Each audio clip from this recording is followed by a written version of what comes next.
The first step will be to click on the link that has been shared with you. Once you click on the link that has been shared with you, you will be able to see a calendar.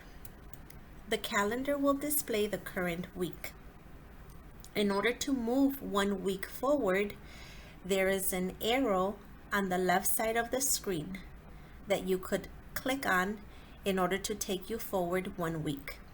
You could also click the left arrow to go back 1 week.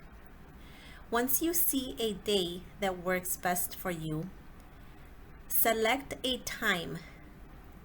The time slots available will be highlighted in gray and titled HS Application.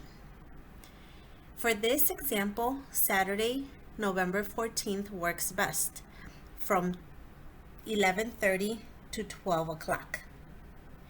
Once you click on that time slot, you will receive a pop-up.